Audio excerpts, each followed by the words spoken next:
Hello everybody, welcome back to the cabin. Welcome back to the Commonwealth Flipper Show. Appreciate you dropping by. My name's Kevin. Had a lot of new subs lately this last month. Just wanted to introduce myself.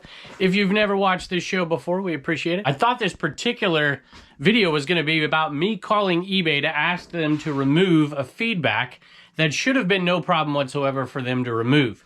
The reason it's not is because it got removed before I even had a chance. I want to tell you that story in a minute. But the new topic of this video is something I've read now twice in the last 24 hours, which is this is the final straw. This is going to make me quit eBay. And it shocks me because it's something that's happened many times before. But for some reason, I guess some people are looking for an excuse to quit eBay. And maybe this is it. So we're going to talk about that today and show you a few cool sales. Let's go take a look.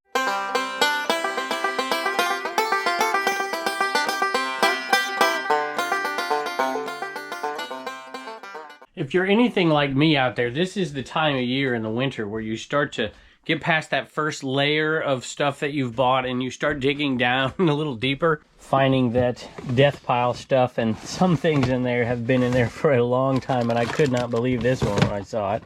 Here it is down here. It's a Marlboro Canon Sure Shot. I think it's a Sure Shot.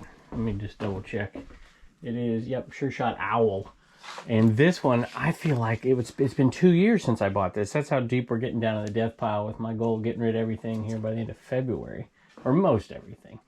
$60 plus shipping. Not just the bag, the camera's inside as well. And we're going to get to the topic in just a second. Some of you might have already figured out what I'm talking about here.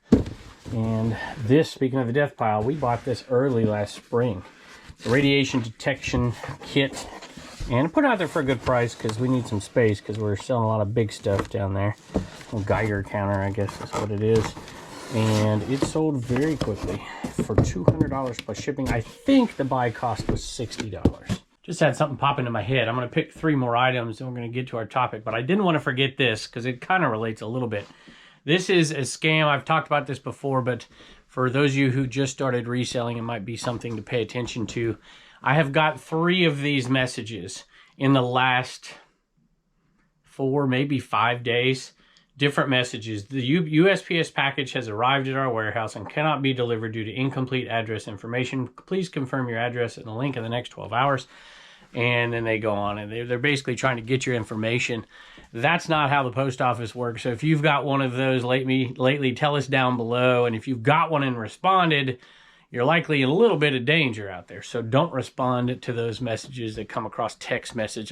All of mine came through text message. Those of you who have been reselling for a long time, well, maybe not even that long, you know that items end up in the death pile for a reason, right? Something you have to test, something that you have to plug in, maybe even it's big, you don't want to deal with it, you got to test it, and it's hard to ship, so there's always a reason something ends up in the death pile.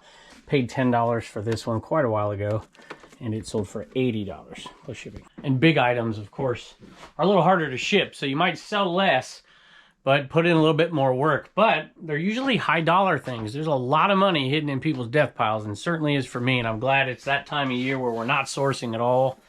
Hardly at all. Haven't sourced for quite a while, actually, except for one day when I was out in Arizona for just a few hours. But this one right here was in great shape, which is why I picked it up. Plus, the speakers come off, which makes it a little easier to ship. Had to head back in. All these big items headed out because of this today, which is really cool. And this one is something my dad picked up for me at a yard sale. And we've been selling them off. So I think he paid, I want to say he paid $10 a piece. Might have been $12.50, 4 for $50, or what the heck is that? I don't know what that is. At any rate, this one sold for $85 plus shipping. A lot of crock pots don't do well. These happen to do very well.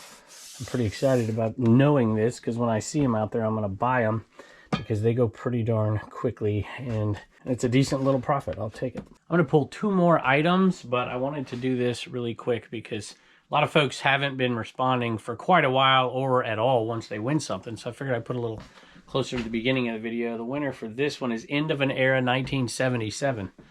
Wow, that's a great That's a great year. Unless you're Elvis. Any rate, this one is headed to you. Send me an email, commonwealthpicker@gmail.com. When I was in Vegas last year, I spent a little time with Carrie, American Arbitrage, and Lady Arbitrage. And they love to go thrift stores because there's stuff at their thrift stores. Unlike out here, it's not quite as much.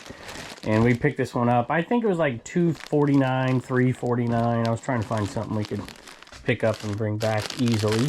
The plush seemed good. This is Camp Snoopy right here. And that guy sold for $23 plus shipping. These bins have all of a sudden got pretty full because this would be the kind of stuff that would sit in your death pile. And now it's getting listed here. So this is a VHS rewinder. I usually don't pick these up unless they're bundled with something. And I don't even remember picking this up. So good Lord, who knows how long this thing's been out there. Sold for $15 plus shipping. So let's talk about the end of reselling as we know it. Look, this is about the post office, and I was surprised to see people, I don't want to say overreact, because it is an issue, right? If the post office keeps raising prices over time, you know, it's going to have an effect on your business. But I want to talk about it in a couple of terms here and get your feedback on this. Is this something that is going to prohibit you from reselling? Let's talk about the numbers, give it a little context beforehand. So, you know, a lot of the story out there that people talk about, and you see it in the news, is the first class stamp, which really doesn't affect us too much. But it's the other stuff that means a lot more to us. What percentage is shipping going to go up for the services we use the most? And of course, that's the post office. This doesn't apply to UPS or FedEx or anything like that. Although a lot of times those changes don't come too far after the fact. And if I recall, I think UPS announced first this time. And that normally doesn't happen unless I'm missing something here. And that was done, I believe, FedEx is doing the same, but the surcharge is going up roughly the same rate of what we're talking about on USPS. And I think they did it in late 2023, but I didn't research that part. So let me know out there if you know the answers to those questions. But it's basically going to be a 5% increase, maybe just a tick more than that. I think I remember reading 5.1% on Ground Advantage, maybe 5.7%, 6% on Priority Mail. I may be off by a few percentage points. So basically just a tick more than 5%, which isn't good. I'm not saying this is good, but it is not something that's going to get me to stop reselling, especially when it goes across the board and it affects all people. Here's the deal. You know, I taught history forever. Whenever you have something new, the old something tends to try to protect itself and like things that make the something new more difficult to do. Whether it's the horse and buggy versus the automobile, or in more recent years, you know, the taxi cab companies versus the Ubers and the Lyfts, or Airbnb versus the traditional bed and breakfast or hotels. But here's the one thing that always seems to happen. Over time, the new thing always wins. It always wins. Well, somebody's going to come up with an example where I'm wrong, but you get the point, right? And so the new thing over the last few decades has been buying at home and having things delivered to you. There's nothing going to stop that trend from continuing and getting more and more a part of our everyday commerce. So, you know, I've talked about this before. You know, they used to not do sales tax on online stuff, and now they do. And there's a lot of moneyed interests out there that want to preserve what they've already built, you know, brick and mortar stores and stuff like that. Well, this is the kind of thing that could be, if you want to call it weaponized, I suppose, by the powers that be. But at this point, I don't think that's the case at all. This is just a cost of doing business for these companies. You could argue that they don't do business very well, and I'm not going to get into that argument, but there's certainly every business could be run a little bit better. But here's the advantage we have here. This is a much bigger concern, I think, for other places like Canada, where shipping costs are so prohibitive that it makes it much more difficult to run a business. And still here, we are fairly low in shipping costs, but it does have an effect. Now, while that's not going to get me to stop reselling, there's virtually nothing that will get me to stop reselling. I suppose people that are looking for a reason to stop reselling, this might be their excuse. Some of you might remember that, boy, it's noticeably how different the type of sales are before and after Christmas, isn't it? I think that's why I like to sell all kinds of stuff. Somebody bought these before and canceled the order because some of them were made in China, some of them were made in the USA, so. But they sold again, $30 plus shipping. Some of you longtime resellers out there might be able to give some good advice for some folks in the comments below, because there are a lot of new resellers as well. Although it seems more and more that I hear about people who aren't reselling anymore, or they're dialing it back and getting another job or doing something like that. Which, by the way, this actually, I don't know how to say this because it sounds bad all the time, but these kind of things, these hurdles, these barriers, whether it's 1099s or, you know, reporting stuff and doing all that, or increases in shipping or increases in supplies or whatever it is, if it reduces the amount of resellers out there, those of us that stick it through end up benefiting in the long run, even if there's added costs. So I want to talk about three things, but first let's look at the number here. So 5%, 5.1, whatever it is, 5.6. That doesn't mean that that's that much of an increase to your business, because people will think about it like, you know, if I made $100,000 last year and now this is 5% off my bottom line. It's not. It's 5% off the shipping.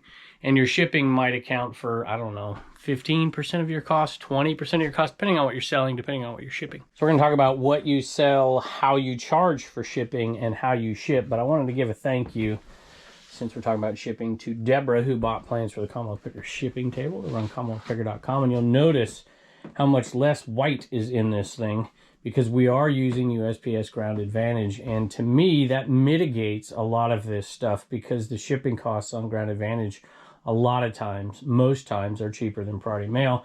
And we have that option now with tracking and insurance that's helpful. So this would be a lot harder for me to swallow this year if it wasn't for the changes they made to USPS Ground Advantage, which gives us an option to ship to people who don't need it the next day or 2 days or 3 days later. Which, by the way, those faster shipping options, even on FedEx and UPS and USPS to some degree, the Priority Mail is going up at a bigger percent than the USPS Ground Advantage. But there still will be times where Priority Mail will be cheaper than Ground Advantage. Plus, you don't have to pay for those boxes. So I do think that the trend of selling slightly higher priced items is going to continue, because it's hard to sell items for, you know, $5 where it's going to cost you $6 to ship it. People just have a psychological, I don't know, barrier for buying a $5 item that's going to cost them $8 to ship, right? And so pushing your ASP up, I think, is going to continue to be important. This is something I bought forever ago. I think, I could be wrong, I either bought one similar to this or this exact one. I think it's this exact one when I bought that Nintendo sign. And if you go back in this show, that Nintendo sign's been here for a long, long time. I think this has been in my death pile about as long as any item. And I wanted to buy it from these kids. They're having a yard sale. And I found this one first and bought it. And then I saw that and I'm like, oh my goodness, I'm going to buy that. So I probably paid $1 for this. It only sold for $16 plus shipping. So there's still a little bit of profit in it, even though it's been sitting around forever. So I'm curious to know out there, how many of you resellers have really over the last year tried to change what you're selling a little bit and push that ASP up a little bit, the average sales price, by the way, if you're new to this. And as we did, which I resisted it for a long, long time, but the way shipping has gone and the way eBay has gone, I think it was just a necessity. And we still don't have the highest ASP, because I still do sell a lot of very small items, cheap items, but I usually only do it in multi-quantities. And the other items that fall below the $15 mark are usually items that I just love or Tupperware. Next thing I want to talk about is how you charge for shipping. If you've been watching this show for a while, I'm going to find the right one. Is this the right one? Is this a vampire book? It looks like a vampire book to me. No, this is the expensive one. I don't think this is right. Hold on a minute. Yeah, I found it. It was in that stack right there. Circle of Crone. And this, of course, media mail. And that's become something I use less and less of, even for items that do qualify as media mail. But in this case, it was still worth it. Sold for $19 plus shipping. And so I think just because you've always shipped with this service or done it this way, it's worth exploring and checking out your options as you're shipping, and let that be a learning process. It's been a little bit of a learning process for us, and it's been a little inconvenient where it used to be like, okay, this is the item, this is what box it goes in. Now you got to look it up based on location, because Priority Mail could be cheaper than it would be doing USPS Ground if it's a closer item. You got to look that stuff up before you package it up, and it just takes a little bit more time, but I think it's worth the money. And then even with media mail, sometimes USPS Ground Advantage can be competitive enough that you'll just ship it in there. Rarely priority mail, but sometimes it works. Hat sales have slowed a little bit for us, but they usually pop back up a little bit in the spring as well. This is a Yankees 47 brand new hat, sold for $19 plus shipping. Now, if you remember, not too long ago, in September and October, we totally overhauled our store. And we got rid of a few things. We looked at the sold comps and readjusted and changed completely how we do shipping. And we're now almost exclusively, not quite, but getting 85% or so to a flat rate shipping, and to have rules for our flat rate shipping. And there's a difference, right? If you're just putting individual flat rates on every single item just independently as you list them, it makes it harder to go back and change those listings if the shipping prices go up.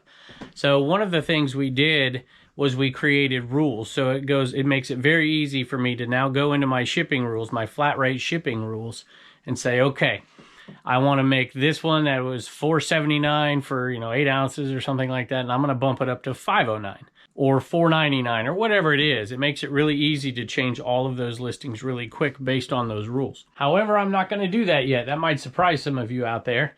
I'm not going to do that quite yet, because till the end of February, I am in absolute selling mode. And at the end of February, I'm going to go in and make those changes. I hear a dog. And this dog will be happy because I have treats. Oh, he was already walking away. Sit. Sit. There you go. Well, you're not going to eat it? Oh, yeah, you're going to go hide. So basically, I'm going to keep those old flat rate shipping costs that I kind of put in place to be aggressive on shipping in order to sell more things. And I'm going to keep them for a little while longer because I'm in sale mode, right? I'm also going to take the older items and put them on steep discount and get things out of here, because we're piling stuff in here from that death pile. And usually these big items, or these items are big, and our inside shelves are almost full as well. Not quite. We haven't quite got there yet. And thank goodness these big things have sold. So if you do flat rate shipping, then I think, if you do calculated shipping, it's going to change the calculations, so you're set. But I just don't think that's the best model, at least not for us. It is for some people. I'm not saying it's not. But for us, I don't think it is at this point. It allows us to do much more volume because we're being more competitive across the whole country in shipping. It's like this thing right here. This thing was $29.99 flat rate shipping, and it's going to Colorado. So this one, we're going to make just a tiny bit of profit on the shipping. Where if we did calculated shipping, we would have made a lot more. What are you doing? He wants out. Here you go. Come on. But you have other issues. Like that item might not have sold if we had calculated shipping on it. It certainly wouldn't have sold to somebody in Colorado, because it would have charged them $15 more or more because it was on calculated. One of the items we do still sell under $15 is Tupperware, and usually because I'll buy them super cheap. I only buy them in lots or one piece at a time if it's super duper cheap. And these are the Jello molds. I don't usually like selling these, but they sold $10 plus shipping. So for those of you who've been doing this a long time, if you use different methods than I do, let the new resellers know below if you don't mind. What do you do when those price increases go up? Do you automatically go into all your listings and bump all your prices up? Or do you let them ride for a while? I think that is just a way of doing a sale without doing a sale. And I think it helps clear stuff out. And most of these increases come, in the past, they've come for the holiday season. They'll jump them up, and then they go back down, and then they jump back up at the end of January, and then it stays the same for the rest of the year. That's typically how it happens. So this, to me, is the time to clear stuff out and to get stuff sold and to send offers and to do discounts and to do sales and all that stuff. Right, back to the Tupperware bin. This is a little creamer. Has the lid on it, sold for $10 plus shipping. One thing is for sure, I sure like the fact that these platforms, especially like eBay, they give you options, tons of options to ship it in different ways. And you can ship on pirate ship and still upload tracking.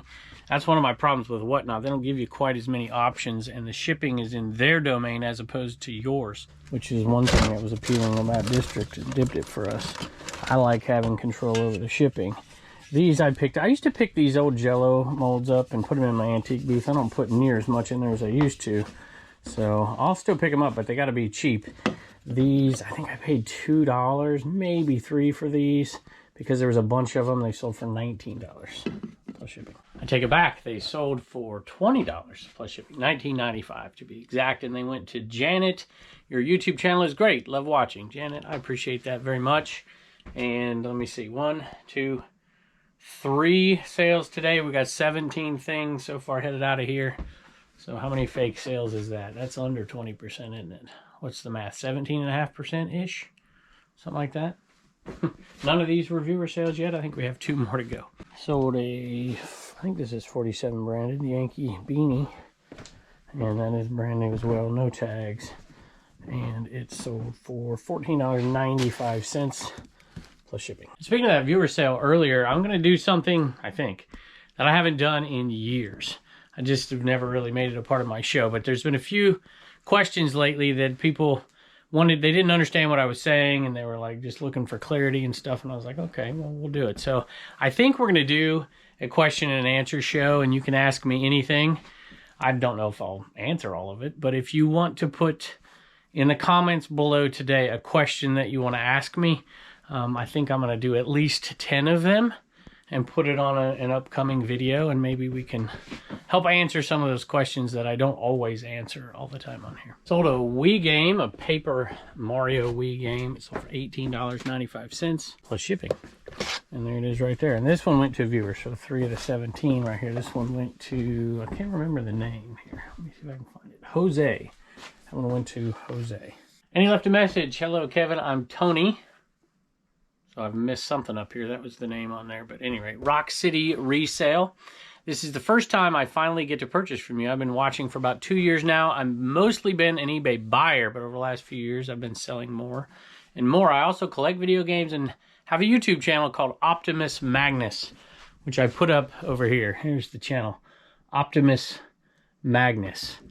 That's pretty cool. It looks like you 5,000 plus subs. That's very good. Doing shorts over there. But my gig now is selling on eBay, and I work part-time at a night job for extra cash. Our thing is every purchase gives back, as we donate 10% of the earnings every month to a charity or a cause. That's awesome. You know, that reminds me of 2 things. One is, sounds like you might be a decent candidate if you look, I mean, Optimus Magnus, and you got gaming stuff over there to come check us out over on Dibdit. And maybe sell over there. If you've ever considered selling live too, that seems to be going really well for some folks over there on that platform. At any rate, let me, the second thing it reminded me of is as soon as I put this camera down here in a minute, I've asked my wife to help me ship, which is a bad day because most of the stuff I have to ship. She doesn't ever do this stuff right here. 1, 2, 3, 4. I'll probably ship 4 of these myself, but she said she was going to come down and help me ship because I've got to go to the Blessing Place. We're going to make a donation to them. A lot of it came from you guys. We did a charity auction just for them, and we're going to give them that money. And we're also have gathered up a bunch of stuff that we are going to give them, toys and stuff like that, to restock after they had their Christmas giveaway to all the kids in the community, and we're going to go do that today. But the money is coming from you guys out there who have supported us. So she's very appreciative, I have no doubt, and we're going to give her a little extra for herself as well. So we like to do that as well. 10% is a big chunk of your earnings, so that is very kind of you to do that. This next one's a bit of a surprise to me. I don't think I've ever sold this game before, and I wouldn't have thought it had this much value. Here it is right here. It's a PS2 game, and it's NHL Hits 2003. And now I walked all over here, and I can't remember, but I think it was $23.95 plus shipping for that game right there, which I would have picked that up and thought, probably not, but turned out to be a good one. For the record, $21.95. Turner's got a little joke for us. What do you got? What do you call a girl with a frog on her head? What do you call a girl with a frog on her head? I don't know. A lily. Thank you, buddy. Before I forget, we are planning, hopefully it gets done, on the 22nd of January at Webster Flea Market. We're going to do a couple things, probably 2 on Whatnot, 1 on Dibdit, but on Whatnot we're going to do a big event with hopefully a ton of people. A ton of folks you might recognize, a bunch of folks you won't recognize who are going to come and meet us there after the Trash to Cash event is over, and we're going to try to do a live right there from the flea market, literally buying stuff and selling it. If you're interested in that, if you're in that local area, maybe you can come see us. We'll have the Commonwealth Picker trailer out there. Mike Deathpile Picker is bringing it with him, and We're going to sell it live right there and maybe even ship it all live right there in the trailer. So it should be a good time. Go over there and bookmark that show and come and join us if you never have. There's a link below. If there's any Canada folks out there, feel free to tell us how bad it is up there and tell us to stop whining down here. See if I can find this, though. It should be easy because it's in a package. Is that it right there? Yep, there it is. And I believe I paid $1 for this one. And I think I got it when Mel was with me back from Burnout, but I can't remember. Might have paid a couple bucks, I don't know. But it was new Santa wind banner. And there it is right there. Sold for $14.95 plus shipping. Almost forgot to give these away. My go-to tape from Joel, American Bubble Boy, even though I paid for these. This is the 6 thick rolls right there. There's all kinds of different options over there, including 3-inch tape. You can use code Commonwealth to get 5% off if you want to give it a shot. And if I can remember the name, Jane's Jungle Safari and a bunch of numbers. That's who won this right here. So send me a message over at commonwealthpicker@gmail.com and we'll get them sent out to you. I also hope to give away, Joel had agreed to give away some tape at that event down there. So if it gets here in time, I'm going to bring it down and we're going to give away single rolls to people who are there until we run out, and then maybe even on the auctions themselves to viewers out there, give away some packs of tape as well. All right, Reagan's here with a couple of thank yous. Cheryl got a CWP shirt and a Trash Cash shirt. Yep, she had a blue shirt and a black Trash Cash shirt. Cheryl, we met Cheryl. She made that. Quilted tees. She's down there in Florida. What are you whining about? It's okay. And maybe, I don't know if you're coming to that Trash Cash event or not, but if you are, I can't wait to see you again, Cheryl. Thank you very much. Bye, and don't forget to get your sticker at commonwealthpicker.com. Hey, we've been doing some packaging up. My wife's done most of it. Now it's my turn to do some work, but I forgot one item. This is Captain Dick's Hookers Bar and Grill 2-pack single stitch t-shirts from that huge t-shirt buyout. And we decided to put them together because they're the same size. This one's main Hawaii t-shirt. We were indecisive if we wanted to list them or not. $17.99 plus shipping. Hey, in case you care, it costs $25.02 to send that out to Colorado. That's the Sony radio. I charged $29.99. It was over $80 to send it priority mail, which of course I wasn't going to do, and $51 to send a USPS Ground Advantage because it's oversized. So, you know, to make $5 minus all the fees and stuff on it, we're making a tiny bit of money on that in shipping. But, you know, we paid $10, sold it for $80, so we're making money on the sell side. All right, y'all, I have to head down to the blessing place, and it's a blessing to me to be able to help them out, but in reality, it's you guys out there, and some of you in particular, and you know who you are out there. There's Resell. I shouldn't even start naming folks, because there's always the same folks that are incredibly generous to other people and other causes, and you have taught me a lot about that, because that was not me in the early years of reselling and teaching. We just didn't have any money, and I wasn't able to do anything like that. And there's so many people out there in the reselling community that are incredibly giving, and you know who you are. You know, Ivan's given a lot to us, and Brian is, you know, it's been amazing, and Mike out there, you guys are all amazing. So thank you all very much, and I'm excited to go do this, and maybe we'll film it and put it on a future episode on the Picker channel, Commonwealth Picker, or maybe on Garage Sale Nation. I'm not quite sure what we're going to do with it yet, but I know Andrea is very, very happy to have this audience be so generous to her. So thank y'all for joining us today, and I can't wait to see you next time.